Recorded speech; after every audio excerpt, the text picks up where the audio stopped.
And hundreds of protesters take to downtown San Antonio tonight, a protest against ramped up ICE operations nationwide carried out under the orders of the Trump administration. Texas National Guard members sent by Governor Greg Abbott seen entering the Alamo before the protest. State troopers blocking every side, telling our reporters they are prepared should anyone try to enter or deface it. And your South Texas Ford dealer Sky 4 with an exclusive view over the crowds. Tonight's protest dubbed Take Back the Alamo, one of many being held across the nation.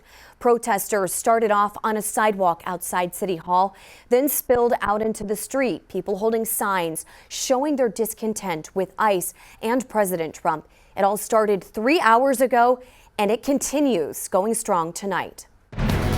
News 4 San Antonio at 10. We're here for you. And so far, the protest has been loud but peaceful. Thank you for joining us tonight. I'm Mandy Noel. We've had our network of reporters covering this story all day and all night with live updates throughout the evening here on News 4.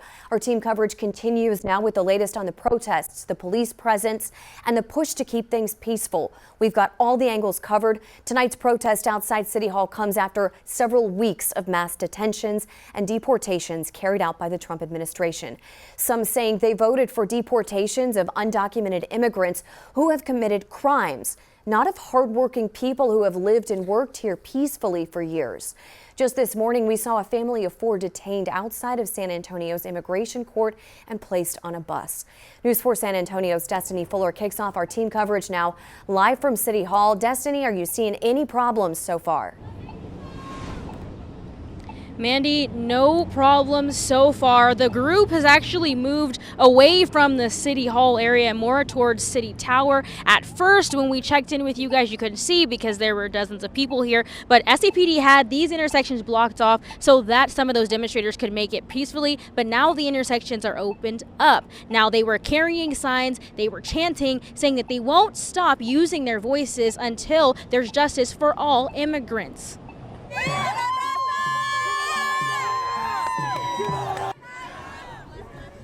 These protesters took their voices to the streets, taking several laps around the main plaza while calling for justice for every human in the United States. Many of them saying that there is strength in numbers.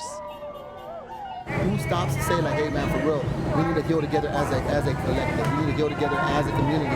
Not just, this isn't just a Mexican thing. This isn't just a black thing. This isn't just a minority thing. It's a human thing. Seeking a better life is not a crime. It's not the beginning. I'm going to say it when he's done. We're going to continue until they give up. The groups have been here since before 7 o'clock and have been consistent since the first person showed up. They say today is not the end in their fight to protect undocumented immigrants. The protest's organizer spoke to the crowd earlier using a microphone. She said she shared that flyer 3 days ago and in that time received over 6,000 shares, which is why she attributes the crowd that we saw today and expects for it to get larger over the weekend as those protests continue. SAPD was on the sidelines keeping an eye on things. They did not have to step in as things remained peaceful here in downtown. Reporting live from in front of City Hall, I'm Destiny Fuller. We've caught a glimpse of Texas National Guard members arriving in San Antonio tonight. Governor Greg Abbott ordered them here, but he's not sharing any details on how many will be here or how they'll be used. He did, however, say Texas is a law and order state and said the Guard members aren't the only ones being deployed. That includes the deployment of Texas Department of Public Safety officers, as well as Texas National Guard, in strategic locations where they can provide the most robust response where needed. Mayor Ron Nirenberg, SAPD Chief William McManus, and Bexar County Sheriff Javier Salazar all confirmed the governor did not disclose any details to them. The mayor urging protesters to remain peaceful while supporting their right to protest. I empathize with the serious fatigue that this federal administration is causing within our community, but I will reinforce the chief's call to remain peaceful should you choose to demonstrate this weekend. The Alamo closed early today out of an abundance of caution. Alamo officials cited safety and preservation of the historic site as its priority. News 4 San Antonio's Taylor Whartonby continues our team coverage live from the Alamo, where state troopers are standing guard over the Texas Shrine. Hey, Taylor. Mandy, I'm here near the Alamo where Texas DPS troopers are surrounding the area. There are a dozen here stationed here tonight. Texas troopers tasked with protecting Alamo Plaza from protesters tonight. Our cameras also captured some Texas National Guard members entering the Alamo before the protest. Governor Abbott saying he would use DPS officers and the National Guard to keep order should the protests turn violent. Now, we are told there have been no incidents reported so far. I'm not sure if you can hear from my end, but there are some chantings going on behind me. But at this time, DPS troopers are telling me they're not going anywhere. They're going to be stationed here for as long as the protest is going on. Reporting live, I'm Taylor Whartonby. Back to you. These protests started in Los Angeles. They've been happening there since last weekend. Melissa Vega is at the live desk with more on the latest from LA and other parts of the country. Melissa? Well, Mandy, we're also learning tonight the Los Angeles Police Department has made nearly 400 arrests and detentions since Saturday in connection to the protest. Police say the majority of the arrests have been people failing to leave the area. There have been a handful of more serious charges for assaults against officers and vandalism. Right now, there's still a curfew in place for parts of downtown LA. That curfew just started. Tensions also rising in New York City. There have been a handful of tense moments between NYPD officers and demonstrators there. As of this evening, it's being reported more than 80 people have been detained, 34 of them arrested and charged, including with deadly conduct. Quickly, here's what things look like over in Raleigh, North Carolina this evening as hundreds of protesters there also gathering, voicing opposition to the current administration's immigration enforcement policies. So back in LA, the mayor of LA saying tonight that they would consider lifting the curfew if there are fewer arrests. So we're going to have to wait and see what happens as the night progresses over there. That is the latest from the Life Desk. Mandy? Thanks, Melissa. And this is another look at the protest from your South Texas Ford dealer, Sky 4. We will continue to monitor the protest for you throughout the night, and if anything changes, we'll update it during the newscast. You can look for the latest updates at news4sa.com, and we'll also keep you posted on what's happening on our YouTube page. Just search News 4. Our morning team will also be in to let you know if anything new develops overnight on News 4 San Antonio today. Our other big Breaking now at 11, anti-ICE protesters taking to the streets of Seattle once again, marching from Cal Anderson Park to the Federal Building downtown. Thanks for being with us at 11. I'm Steve Solis. This all comes just a day after a demonstration there ended with American flags being burned and 2 arrests. KOMO's Ryan Sims is live on scene tonight with what he's seen and hearing from protesters there. What's going on there? Yeah, Steve, we seem to be in the dispersal phase of what was just an enormous gathering. I'm going to scoot out of the scene so you can take a live look at 2nd Avenue. Just in the last few moments, literally in the last 2 minutes, we saw traffic open in this stretch of 2nd Avenue. I would estimate that there are still around 200, 300 protesters and people milling out around downtown, around the ICE facility here. This is a drastic change from an hour ago when the streets were absolutely clogged with people and there was a lot of action. Talking about what we saw up until about 30 minutes ago, I'm going to have the control room bring up some of the footage that we got. This was at the height of the protest. It did turn quite dicey outside the Federal Building here, as you're seeing on your screen. At one point, the protesters dragged several items into the street to prevent police from reaching that gathering. If things took a turn, they dragged all those items into the street, and included in that was a dumpster that they then set on fire. And at the height of it, flames did reach about 10 to 12 feet high, and it took a while for that fire to be put out. And so that was one of the most dramatic scenes that we saw earlier. It is also our understanding that at the height of this, police were pelted with rocks and cement. So this obviously did take quite a violent turn for about an hour or two this evening. What kind of precipitated all this and preceded all of this was we also have footage of that if the control room can pull up that. It was a major march through downtown, all the way from Cal Anderson Park to the Federal Building. That march was peaceful, and I got to say that being a news reporter in this market for about 6 years, Steve, that this was by far the largest march and gathering through Seattle streets since since the days of George Floyd. So that gives you a perspective of how many people, where there are easily 1,000 people milling around from Cal Anderson Park all the way downtown. And to kind of underscore the point, it wasn't until they reached the federal building here that things took more of a violent, dicey turn.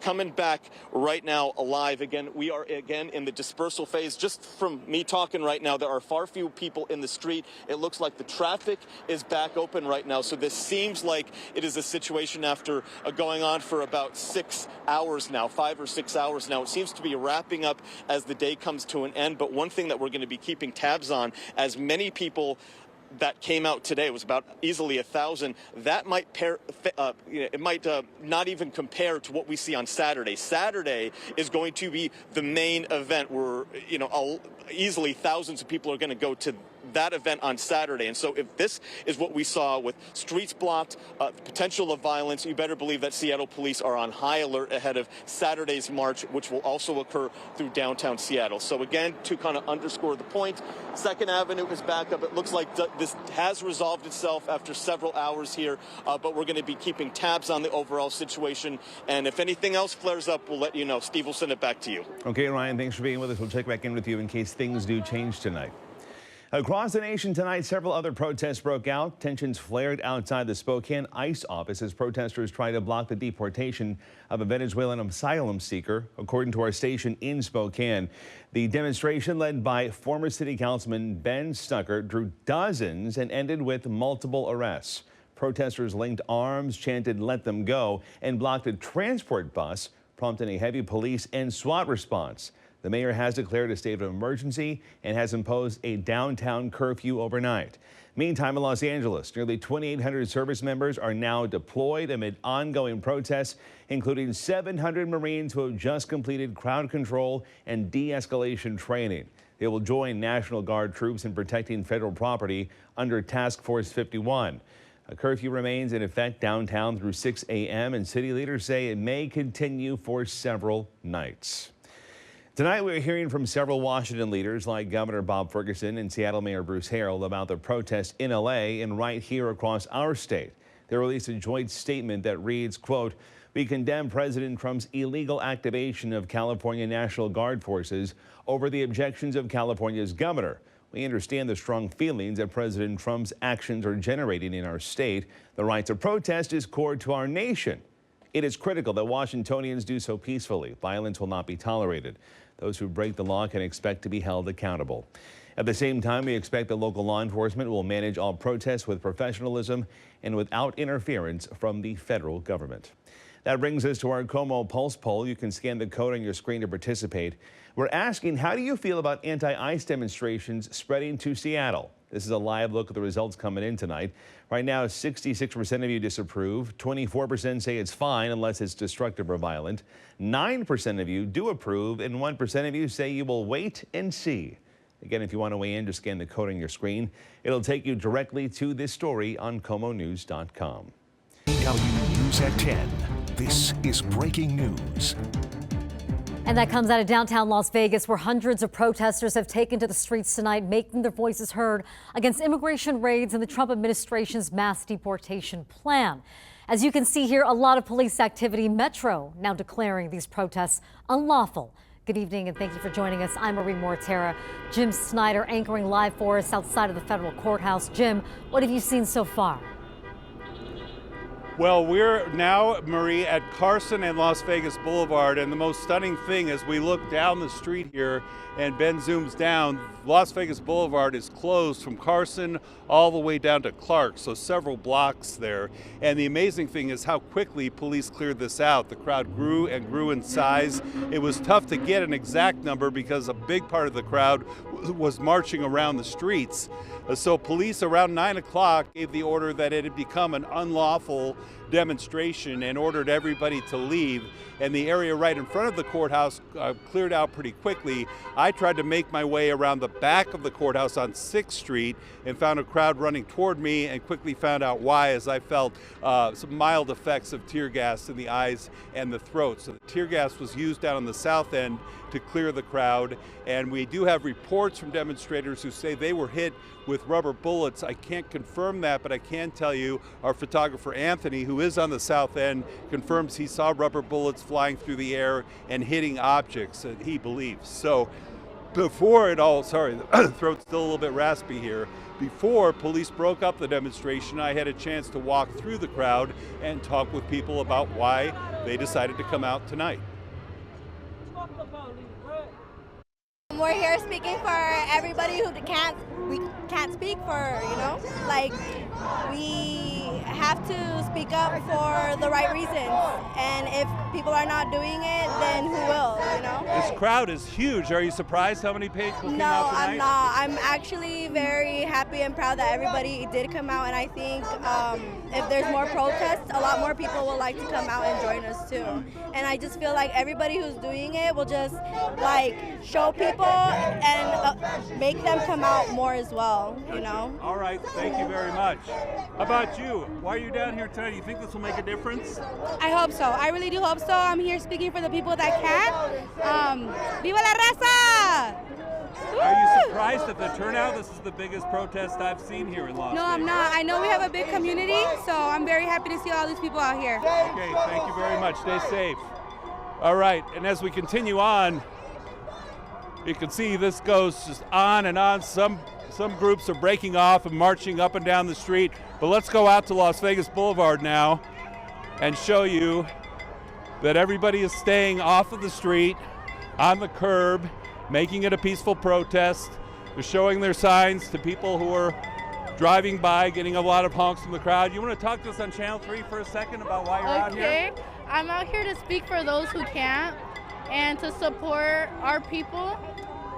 And this is a huge turnout tonight. Were you surprised by how many people showed up? Yeah, I didn't expect it to get this big, but La Raza is huge. The family's huge. And you think it'll make a difference? I think it will. All right. I think us as a community, we can all help people open their eyes and become more open-minded to what's going on in the world. Okay, thank you very much. So, yeah, you can see on this side of the street, we're right by the federal courthouse, and over on the other side of Las Vegas Boulevard and in the median, you've got more people over there. So this is a massive protest against the ICE raids, an offshoot of what is happening in LA, and it's just a huge turnout here in Las Vegas tonight. All right, and a new development while we were running that tape piece. There's been tear gas deployed to the north of us. You were up there, and you felt the effects up there. Yes, they were tear gassing kids. They do not care. They threw it. We were peacefully. They still tear gas kids, little families, us, and we were not causing any harm. We were just going back to our car, and they trapped us in one place, and we cannot leave.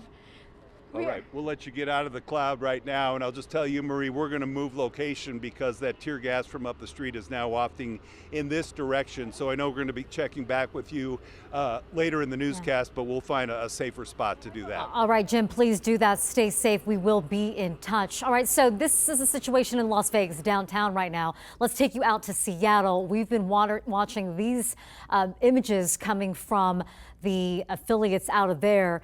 Now, it's hard to tell from this vantage point. Looks like this live camera is moving around, but also escalations and demonstrators here.